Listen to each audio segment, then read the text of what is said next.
5 seconds. Start. மாண்புமிகு தலைவர் அவர்களே, நான் சமுதாய அபிவிருத்தி திட்டங்கள் குறித்த இந்த மானியத்தை ஆதரித்து ஒரு சில வார்த்தைகள் சொல்ல விரும்புகிறேன்.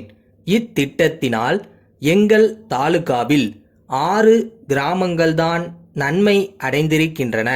காரணம், எந்த வேலையை செய்வது என்று முடிவு செய்திருந்தாலும் டில்லியிலிருந்து அனுமதி பெற்ற பிறகுதான் அந்த வேலைகளை செய்ய வேண்டிய நிலையில் இருக்கிறோம்.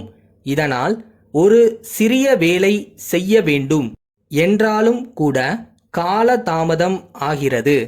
ஆதலால் அடிப்படையில் இருக்கும் இந்த சிக்கலை நீக்குவது ரொம்பவும் அவசியமாக இருக்கிறது என்று நான் கருதுகிறேன். மேலும் வேலைகள் விரைவாக நடைபெறாததற்கு காரணம் சாலை போடுவது என்றாலும் மருத்துவமனை கட்டுவது என்றாலும் அதற்கு வேண்டிய நிலத்தை சில பேர்கள் சுலபமாக விடுவதில்லை. அதனால் சில வேலைகள் தடைபட்டு நின்று விடுகின்றன. இதற்கெல்லாம் ஒரு சட்டம் இருந்தால் நல்லது என்று நான் கருதுகிறேன். இத்திட்டத்தின் கீழ் பணம் ஒதுக்கப்படுகிறது.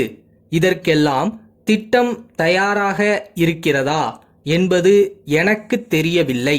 ஏனென்றால் கிராம கைத்தொழில் அபிவிருத்தி திட்டம் பிற்போக்காக இருந்து கொண்டிருக்கிறது. தேனீ வளர்ப்பு போன்றவைகளை செய்தால் ஒவ்வொரு சிறிய விவசாயிக்கும் உபரி வருமானம் கிடைக்கும். இன்னும் கோழிகள் வளர்ப்பது போன்றவை பல கிராமங்களில் பழைய முறையிலேதான் நடந்து வருகின்றன. அதை நவீன முறையில் செய்வதற்கு உற்சாகம் அளித்தால் அதன் மூலம் நாம் டாலர்களை கூட சம்பாதிக்க முடியும். அடுத்தபடியாக நமது அரசு முற்றிலும் கவனிக்காமல் இருக்கும் மற்றொரு தொழில் மண்பாண்ட தொழில். மத்திய அரசு இத்தொழிலை அபிவிருத்தி செய்வதற்கு சிரத்தை எடுத்துக்கொண்டு வேலை செய்து கொண்டு வருகிறது. ஆனால் நம்முடைய அரசு இது குறித்து எந்தவிதமான முயற்சியும் எடுத்துக்கொள்ளவில்லை. அந்த தொழில் நாகரிகத்திற்கு சிக்கனமாக இருக்கும் தொழில். அது இப்பொழுது அழிந்து விடக்கூடிய நிலையில் இருக்கிறது. கிராமங்களில் மண்பாண்டங்கள் செய்வதற்கு வேண்டிய மண் கிடைப்பதில்லை. விறகும் சரியாக கிடைப்பதில்லை. அதனால் மண்பாண்டங்கள் செய்வதற்கு அவர்களுக்கு தரிசு நிலங்களையும் அவர்களுக்கு மண் கிடைக்கக்கூடிய நிலங்களையும் ஜாரி செய்து கொடுக்க வேண்டுமென்று கேட்டுக்கொள்கிறேன். காடுகளுக்கு பக்கத்தில் இருக்கும் மண்பாண்டம் செய்கிறவர்களுக்கு காடுகளிலிருந்து விறகுகளை வெட்டிக் கொள்வதற்கும் தாராளமாக அனுமதி வழங்க வேண்டும். அப்படி செய்தால் மிகவும் நன்மையாக இருக்கும். இன்னும் ஒரு முக்கியமான செய்தி இருக்கிறது. சமுதாய அபிவிருத்தி திட்ட பகுதியில் உழைப்பை பயன்படுத்த வேண்டுமென்று சொல்கிறார்கள். ஆனால் பல இடங்களில் அப்படி பயன்படுத்துவதாக தெரியவில்லை. அதற்கு காரணம், அங்கு வேண்டிய பிரச்சாரம் இல்லை.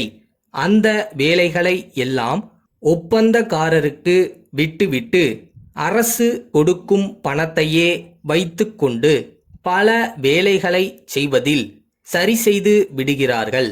அப்படி மக்கள் உற்சாகத்துடன் இதில் பங்கெடுத்து கொள்ள பிரச்சாரர்களை நியமிக்க வேண்டுமென்று இந்த சந்தர்ப்பத்தில் நான் கேட்டுக்கொள்கிறேன்.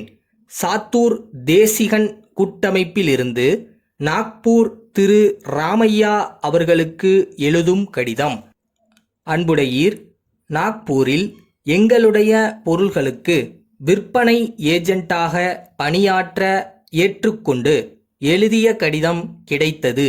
ஏற்கனவே அங்கு எங்கள் பொருள்களுக்கு கிராக்கி உள்ளது. இத்துறையில் பல வருடங்களாக பணியாற்றி வரும் உங்களை போன்ற ஒருவர் எங்களுடைய ஏஜென்ட்டாக பணியாற்றினால் விற்பனை இன்னும் அதிகரிக்கும்.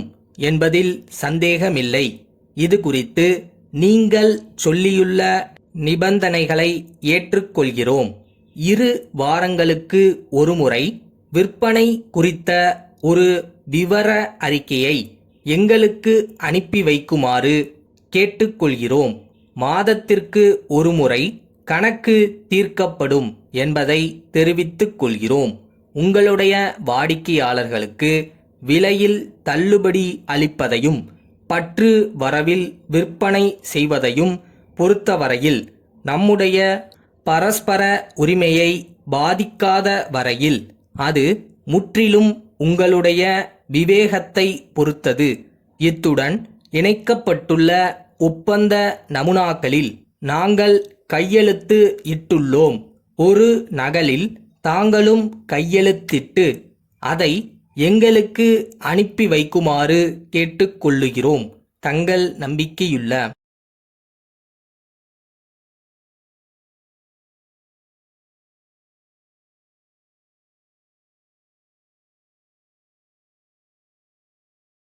கஷ்டப்பட்டு உழைச்சா ஜெயிக்க முடியாதான், ஆனால் இஷ்டப்பட்டு உழைச்சா கண்டிப்பாக ஜெயிக்கலாமா.